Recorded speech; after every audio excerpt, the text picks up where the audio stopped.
Hello students, कैसे हैं आप? उम्मीद करता हूं कि सब खुश होंगे, प्रसन्न होंगे। तो चलिए आज हम अपनी वही एक्सरसाइज 3.5 और क्वेश्चन नंबर 7 से स्टार्ट करते हैं। पहले वाले क्वेश्चन हमने कर लिए थे पहले वाले वीडियो में, और आज हम 7th क्वेश्चन से स्टार्ट करते हैं। स्टेटमेंट ये लिखी है, तीन क्रमागत संख्याओं का गुणनफल सदैव 6 से विभाज्य होता है। इस कथन को कुछ उदाहरणों की सहायता से स्पष्ट कीजिए। अब इसमें हम सबसे पहले यही देखते हैं कि तीन क्रमागत संख्या कौन सी है। जैसे 1 2 3 ये क्रमागत है, 4 5 6 ये क्रमागत है, 8 9 10 ये क्रमागत है। कॉन्स्टिट्यूटिव नंबर जो होते हैं वो क्रमागत लगातार। तो हम ये लेके देख लेते हैं, 1 × 2 × 3 ये तीनों लगातार है, क्रमागत है। इनकी गुणा कितनी आएगी? 6 आ जाएगी।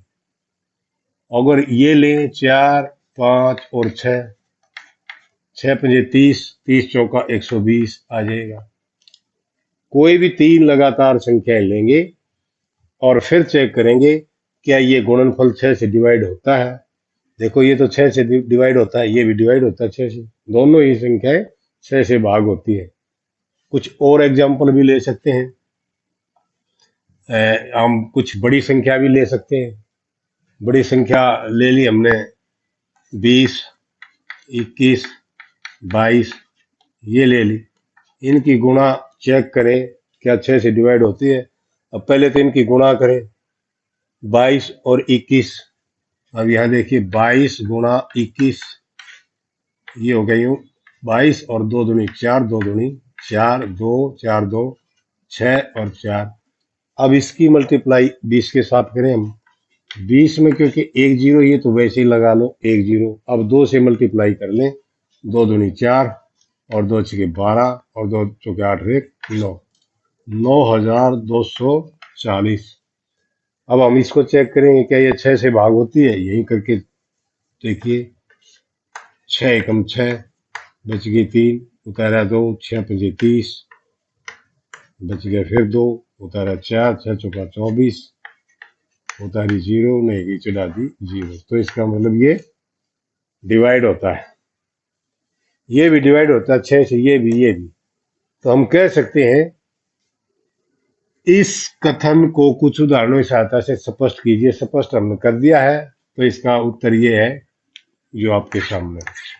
ठीक है, केवल हमने वेरीफाई या स्पष्ट करना था क्या ये बात सही है, ये कथन सही है। हम कह सकते हैं कि ये कथन सही है कि तीन लगातार या तीन क्रमागत संख्याओं का गुणनफल 6 से अवश्य ही डिवाइड होता है, भाग होता है। 8th क्वेश्चन की ये स्टेटमेंट है, दो क्रमागत विषम संख्याओं का योग। अब यहाँ योग दे दिया, पहले वाले क्वेश्चन में गुणनफल था। 4 से विभाज्य होता है। कुछ उदाहरण लेकर इस कथन का सत्यापन कीजिए। दो क्रमागत होने चाहिए और विषम, ये हमें चाहिए। दो क्रमागत भी हो, विषम भी हो। अब विषम संख्या कौन सी है? विषम संख्या तो 1 से स्टार्ट होती है। 1 3 5 7 9 11, ये सब विषम है। तो इनमें से कोई सी दो लेनी हमने। जैसे 1 + 3, इनका योग 4 हो गया। और इससे बड़ी ले सकते हम, 21 + 22 हो गया। 22 नहीं, 23, क्योंकि 22 तो सम है, इसलिए 21 के बाद विषम आएगी 23। ये हो गया 44। और थोड़ी बड़ी संख्या ले सकते हम, जैसे 105 लिया। 105 से अगली जो विषम होगी वो 107 होगी। ये हो जाएगा 212। इस प्रकार से हम अब चेक करें क्या ये तीनों 4 से भाग होती है, ये 4 से भाग होती है, ये 4 से भाग होती है। और इसको हम चेक करेंगे तो ये भी 4 से भाग होती है। तो इस प्रकार से हम कह सकते हैं कि दो क्रमागत विषम संख्याओं का योग 4 से भाग होता है। यस, ठीक है। चलिए 9th क्वेश्चन है ये। अब इसमें ऊपर लिखा है निम्न में से किन व्यंजकों में अभाज्य गुणनखंडन किए गए हैं। 24 का है, 2 गुणा 3 गुणा 4।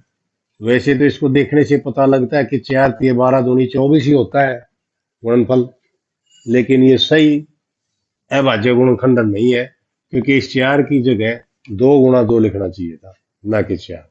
इसलिए इसको हम इसमें नहीं लेंगे, ये सही नहीं है। 56 है, 1×7 गुणा 2 गुणा 2 गुणा 2, 2×2=4 2×8 7 एकम 56।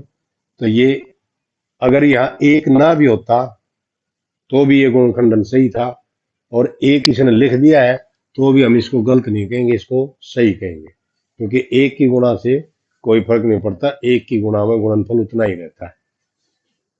70 का किया, 2×5 गुणा 7 7×5=35 ये भी ठीक है, ठीक है। और 54 है, 2×3 गुणा 9। हालांकि इनकी गुणन 9×3=54 ही होता है, लेकिन फिर भी ये सही नहीं है। क्यों सही नहीं है?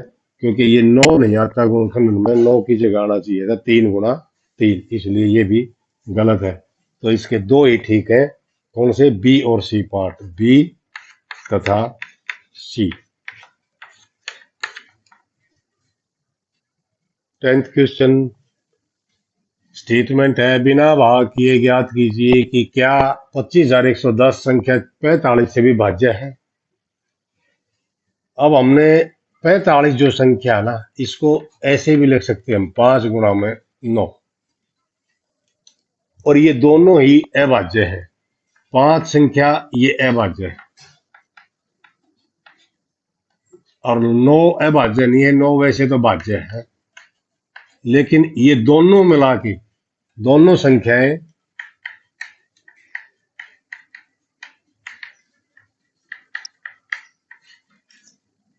सहअभाज्य है, सहअभाज्य। सहअभाज्य क्या होते हैं? को प्राइम नंबर। को प्राइम नंबर वो होते हैं कि इन दोनों में कॉमन सिर्फ फैक्टर 1 है और इसके अतिरिक्त कोई कॉमन फैक्टर नहीं है, उनको हम कहते हैं को प्राइम नंबर या सहअभाज्य संख्या। तो हमने सिर्फ ये देखना है कि इन दोनों में कॉमन फैक्टर 1 होना चाहिए। तो कॉमन फैक्टर अगर 1 लेते हैं, इस तरह की जो संख्याएं हैं जिसमें कॉमन फैक्टर केवल 1 हो, उनको हम कहते हैं सहभाज्य संख्या। और सहभाज्य संख्याओं की एक विशेषता होती है, अगर ये संख्या 25,110 इससे भी भाग हो जाए और इससे भी भाग हो जाए, 9 से भी, तो ये संख्या इनकी गुणा से यानी कि 45 से भाग जरूर होगी। अब हम चेक करेंगे, क्या 25,110 5 से भाग होती है? यस होती है, क्योंकि इसमें इकाई का अंक 0 है। यह 5 से भाज्य है, यह विभाज्य लिख देना इस शब्द को, विभाज्य है।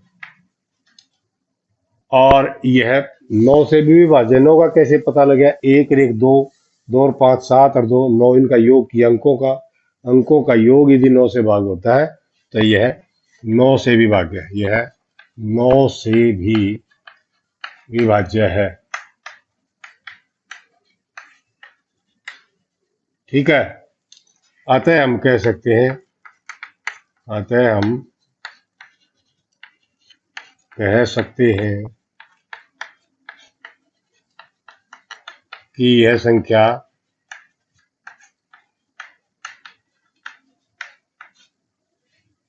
पैंतालीस से भी विभाज्य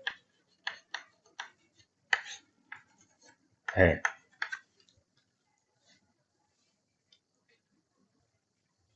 इस क्वेश्चन में देखें, संख्या 18 2 तथा 3 दोनों से विभाज्य है, दोनों से डिवाइड होती है 18। यह 2×3=6 से भी विभाज्य है। यस, 6 से भी विभाज्य है। इसी प्रकार एक संख्या 4 और 6 दोनों से विभाज्य है। क्या हम कह सकते हैं कि वह संख्या 4 और गुणा 6 की जो गुणा होगी 24 से भी विभाज्य होगी? यदि नहीं तो अपने उत्तर की पुष्टि के लिए एक उदाहरण दीजिए। अब यहां देखिए, ये जो 18 है 2 से भी डिवाइड होती है 3 से भी डिवाइड होती है, तो इन दोनों की गुणा जो 6 है इनका 6 से भी वो संख्या डिवाइड होगी, निश्चित है होगी। 18 6 से भी डिवाइड होगी। इसी प्रकार इसने 2 3 की जगह 4 और 6 ले लिया। अब कोई एक ऐसी संख्या है जो 4 से भी डिवाइड होती है और 6 से भी डिवाइड होती है, क्या वो इनकी गुणा 24 से भी डिवाइड होगी? यहाँ ये रूल लागू नहीं होता। क्यों? इन्हें यदि नहीं तो अपने उत्तर की पुष्टि के लिए एक उदाहरण दीजिए। अब देखो, ये 2 और 3 जो है ये दोनों को प्राइम नंबर है, इनमें कॉमन सिर्फ एक फैक्टर है 1। और ये जो है 4 और 6 ये को प्राइम नहीं है, क्योंकि इनमें कॉमन एक की बजाय कुछ और भी है, जैसे 2 है, तो इसलिए ये को प्राइम नहीं है। यानी कि ये दोनों संख्या सहअभाज्य नहीं है। ये सिर्फ सहअभाज्य के ऊपर लागू होता है कि उनकी गुणा से भी वो संख्या भाग होगी। और यहाँ ये क्योंकि को प्राइम नहीं है, सहअभाज्य नहीं है, इसलिए इस पे लागू नहीं होगा। तो इसका उत्तर क्या आ गया? नहीं। नहीं भाग होगा, 24 से डिवाइड वो संख्या नहीं होगी। अब उत्तर में एक ये अपना उदाहरण दीजिए। जैसे 12 जो संख्या है, 12 संख्या 4 से भाग होती है, 4 से विभाज्य है। और 12 संख्या 6 से विभाज्य है, 6 से विभाज्य है।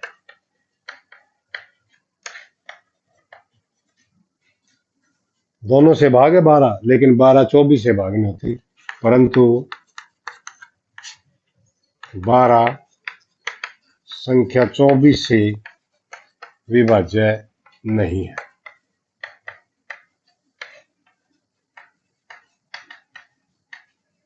24 का मतलब है 4 गुणा में 6, यानी कि 24 से भाग नहीं होती। तो ये इसका एग्जाम्पल है। ये 12th क्वेश्चन है। मैं 4 भिन्न भिन्न अभाज्य गुणखंडों वाली सबसे छोटी संख्या हूं। कोई संख्या कहती है ये बात, क्या आप मुझे ज्ञात कर सकते हैं वो संख्या कौन है? 4 भिन्न भिन्न अभाज्य गुणखंड और सबसे छोटी, तो सबसे छोटे ले लो गुणखंड। सबसे छोटे गुणखंड कौन से होंगे? जैसे हमने ये लिया 2 गुणा 3 गुणा 5 गुणा 7, ये 4 अभाज्य गुणखंड है, अभाज्य गुणखंड। और सबसे छोटे भी है, सबसे छोटी संख्या होनी चाहिए। इनकी गुणा कर लो। इनकी गुणा कितनी आ गई? 7 5 35, 35 दिया 105, 105 दूनी 210 आ गई। तो ये है वो संख्या।